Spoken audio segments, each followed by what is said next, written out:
습관성 유산 같은 경우에도 마찬가지로 이제 양방적으로 바라보는 관점, 그리고 한의학적으로 어떻게 좀 바라보고 있고 이 부분을 어떻게 도와드리면 좋을지 볼 거고, 그렇다면은 시험관 시술에 있어서 어느 정도의 준비 기간이 필요한지에 대해 좀 보도록 할게요.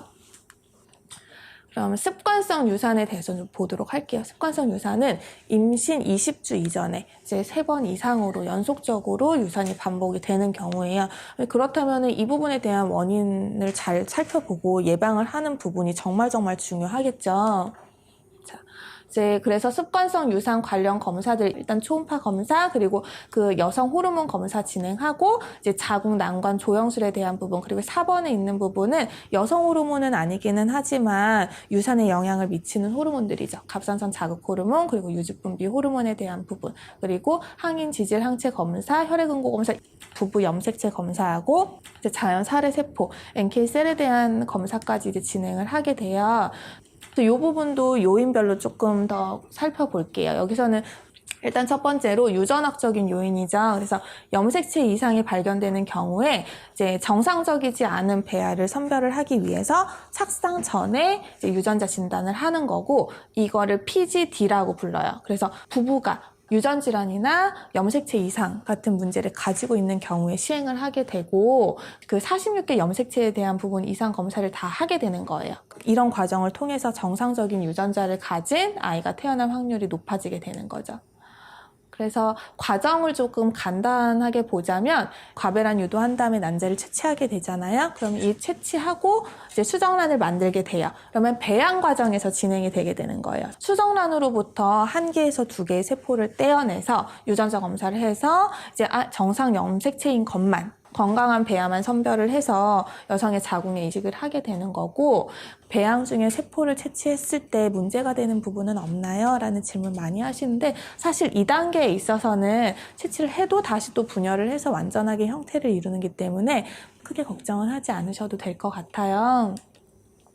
자, 그럼 PGS 같은 경우에는 고령 임신이거나 자꾸 반복적으로 착상이 잘 안 되는 경우에, 그리고 유산력이 좀 많은 경우에 염색체의 수적 이상이 있는지를 검사를 하는 방법이에요. 그래서 고령의 산모일수록 아무래도 염색체 이상을 가진 배아가 형성이 될 확률이 조금 많게 되겠죠.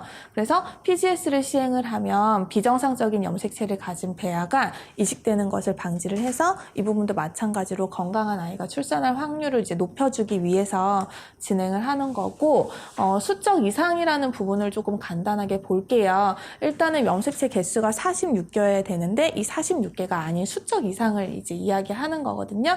그래서 보통은 임신 초기에 유산이 되는 경우가 많아요. 그런데 임신 초기 유산이 되지 않고 일부 다운 증후군은 아마 많이 들어보셨을 거예요. 이런 경우에는 출생할 때까지 임신이 유지가 되기도 하죠. 그리고 출생 직후에도 근데 사망을 할 수 있고, 아무래도 기억률이 높기 때문에 이 부분에 대한 건 체크를 해보시는 게 필요하고, 그러면은 공통점이라는 부분은 똑같이 마찬가지로 이식 전에 시행이 된다라는 부분, 그리고 유전적으로 이상이 없는 정상적인 배아를 이식을 해서 착상률, 임신율, 그리고 실제 출산율을 높이는 데 이바지를 한다라는 부분이 있고, 큰 차이점 같은 경우에는 일단 PGD 같은 경우에는 엄마나 아빠가 염색체 이상이 있다, 유전 질환이 있다, 이런 부분을 알고 있는 경우에 이제 시행이 되게 되고, PGS는 딱히 그거는 아닌데 고령 임신이거나 자꾸 유산이 반복되거나 착상 단계에서 자꾸 실패가 되거나 이제 이런 경우에 진행을 하게 돼요. 그리고 두 번째로 해부학적 요인 볼게요. 자궁 기형이나 이제 아니면 난관 수종이나 자궁 근종, 그리고 자궁 내 유착, 이런 부분들도 이제 내시경을 이용해서 수술적으로 치료할 수 있고, 면역학적 요인 같은 경우에는 임신이 확인된 순간부터 치료가 들어가요, 양방에서. 그래서 분만 시점까지 계속 이제 투여가 되게 되고, 헤파린이나 아스피린 같은 경우에는 혈액 응고를 방지하는 역할을 하게 되고, 면역글로불린 같은 경우에는 NK 세포가 활성화되는 것을 방지를 하게 되겠죠. 그리고 고농도 프로게스테론 같은 경우에도 백혈구에 의해서 태아의 독성 물질이 생산이 되는 부분을 조절을 하게 된대요. 그래서 이런 부분들을 통해서 조절을 하게 되고요. 내분비적인 요인, 갑상선 기능이 떨어지는 경우에는 임신 전에 정상적인 범위까지 그 갑상선 호르몬 농도가 유지가 되어야 되는 거고, 그리고 당뇨병, 그리고 다낭성 난소 증후군에서도 당뇨병성인 경우에는 인슐린에 대한 부분이 조금 조절이 되어야 돼요. 그리고 감염 요인이 있는 경우에는 항생제가 조금 필요할 수 있고요. 한방에서 보는 습관적인 유산 에 대한 부분도 좀 보도록 할게요. 크게 이 부분도 세 가지로 좀 나누기는 했어요. 자궁 내막이 손상되어 있는 경우, 요거는 약간 염증성이라는 부분이랑 연관이 되어 있고, 한방 용어로는 어혈성이라고 볼 수 있어요. 그리고 두 번째로 내막 자체가 약해져 있는 경우, 실제로 얇아져 있는 경우도 있고 얇지는 않기는 한데 너무 허약해져 있는 경우에는 착상 유도물질에 대한 부분까지 진행이 될 수 없거든요. 그래서 신허, 그래서 헌행성이라는 부분으로 볼 수 있고, 3번 면역 기능의 이상, 이거는 전신 순환이랑 조금 관련이 있거든요. 그래서 한방적인 그 해박적인 장기에서 이제 비장이라는 부분에서 좀 조절하는 거기는 한데, 비기능으로 이상이 생겼을 때 면역 기능의 조절이 잘 되지 않아서, 그래서 이렇게 크게 조금 세 개로 나누어 볼 수가 있어요. 이 부분, 그 자궁 내막에 대한 구성을 조금 먼저 보면서 말씀드릴게요. 자궁 내막에는 두 단계로 구성이 되어 있어요. 제일 아래쪽은 기저층이죠. 기저층은 미성숙 세포로서 황체 호르몬에 반응을 하지 않는 미분화 내막이고, 위에 기능층은 생리적으로 계속 주기적으로 출혈에 관여하는 거예요. 그러면은 두꺼워졌다 탈락됐다 하는 부분들은 기능층이겠죠. 유산 수술을 했을 때는 이 기능층에 대한 부분을 제거를 해야 되는 게 맞아요. 그런데 유산 수술을 할 때, 소파술을 할 때 가장 중요한 건 뭐냐면 잔여물질이 남아있지 않는 거거든요. 조금 더 깊게 제거를 할 수밖에 없어서 기저층에 대한 손상이 일어나게 되고, 기저층은 미분화 내막이죠. 그렇기 때문에 한 번 손상을 입게 되면은 다시 재구조를 만들어내기가 정말 좀 쉽지가 않아요. 그래서 계속되는 유산의 원인이 좀 될 수가 있어서 유산 후 이제 치료에 있어서 굉장히 중요하게 생각하는 부분이에요.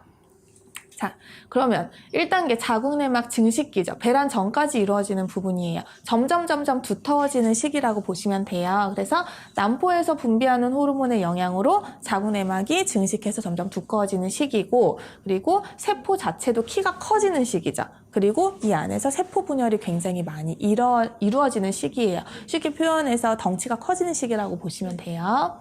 그리고 분비기는 배란 후부터 생리 시작 시점까지 내막이 얼마나 두터워졌는지, 혈관이 얼마나 조밀한지, 그리고 착상 유도물질이 잘 분비가 되는지, 자궁 내막이 착상 윈도우가 잘 열릴 정도로 성숙이 되어 있는지, 이런 부분들을 체크를 2단계에 하는 게 굉장히 중요해요.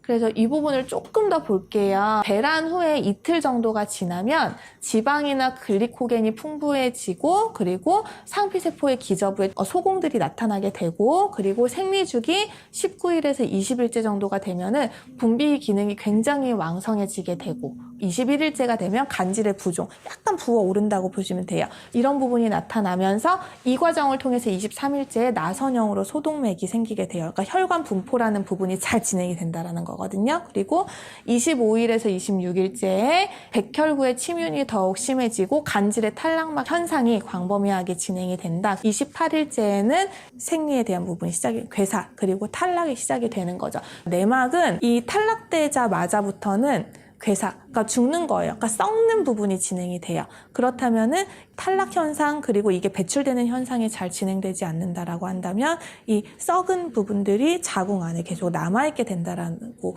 아시면 좋을 것 같아요. 그래서 2단계가 굉장히 중요한 시기인 거죠. 점점 이 안쪽에 있는 나선형 혈관도 이제 생기고, 그렇게 하면서 착상 유도물질이 잘 생길 수 있는 이런 과정들이 조금 진행이 되는 단계다. 그런데 임신이 아닐 때는 이런 부분까지 이제 진행이 되는 거겠죠. 그래서 이식하기 2개월에서 3개월 전부터는 조금 준비를 하셨으면 좋겠다라는 말씀을 드려요. 호르몬 요법이 들어가지 않고도 이 안에서 착상유도물질이 잘 분비가 되는 건강한 내막인가, 그리고 자궁의 내막이 두꺼워지고 탈락되는 생리라는 과정을 진행을 하면서 안쪽에 어혈이 많이 쌓여 있다면 그게 어느 정도 배출이 된 상태에서 그 다음 내막이 쌓이는 부분까지 보고 진행을 하는 게 좋다라는 말씀을 드리는 거고, 그래서 이런 이런 부분들을 어떻게 치료를 하는지라고 본다면 특히 어혈이 있는 경우 자궁에 쌓여 있는 어혈을 제거를 하는 거죠. 자궁에 있는 독소를 배출을 하고 그 다음에 이제 자궁 증상에 대한 치료가 들어가야 되는 거예요. 왜냐하면 우리가 이 공간을 꾸미려고 했을 때 좋은 소파를 가져다 놓고 싶어요. 그런데 이미 여기에 너무 잡동사니가 많다면 그 멋진 소파가 들어올 공간조차 없어요. 그래서 독소 배출이라는 부분은 공간을 만들어준다라는 의미로 보시면 돼요. 자궁이라는 구조는 깔때기 구조고 여성의 몸에서 가장 깊은 곳에 있어요. 그래서 심부라고 하거든요. 안쪽에 영양물질 공급은 쉽지 않은데 노폐물 배출은 되기 쉽지 않은, 해부학적으로도 그렇게 생긴 장기이기 때문에 이 노폐물 배출이라는 부분을 굉장히 신경을 써야 되고, 이 부분은 매달마다 진행이 되는 생리랑 굉장히 밀접하게 연관이 있겠죠. 그래서 이런 부분을 통해서 안정적으로 수정란이 착상될 수 있도록, 착상유도 물질이 분비가 잘 될 수 있도록 유도를 하는 치료를 하게 되고, 이런 단계를 통해서 이제 그 자궁 내의 면역 균형을 맞춰서 안정적으로 임신을 유지하게 돼요. 그렇다면은 언제부터 시험관 시술을 해야 될까요? 자꾸 이런 반복적으로 착상이 잘 안 되거나 습관성 유산이 이루어지는 경우에는 최소한 자연적인 생리가 한 번은 일어나고, 그리고 28일에서 35일에 정상 생리 주기가 잘 회복이 되고 그게 2번 이상 유지가 되는 경우에 시험관을 진행을 했으면 좋겠다라는 부분을 말씀을 드리는 거고, 난소 기능이 너무 많이 떨어져 있는 경우에는 난자 채취에 대한 부분은 미루지 마세요 라고 말씀을 드리고요. 다만 내막에 대한 준비는 조금 더 하셔야 돼요 라고 말씀을 드려요. 난소라는 부분은 난포를 계속 배출을 한다 그랬잖아요. 난포는 계속 소실이 되겠죠. 특히나 난소 기능이 많이 떨어져 있는 분들은 이렇게 가속화가 돼요. 그래서 가능한 난소 기능이 많이 떨어지기 전에 난포의 채취라는 부분은 너무 미루지 않고 질적인 부분을 보강을 하는 한의학적 치료를 동반을 하면서 내막에 대한 준비는 계속 해나가자. 내막이 어느 정도 좀 준비가 되었을 때 모아둔 수정란들을 이식을 하자. 이런 식으로 좀 설명을 드리게 돼요. 오늘 너무 고생 많으셨고 다음번에 뵙도록 할게요. 조심해서 가세요. 네.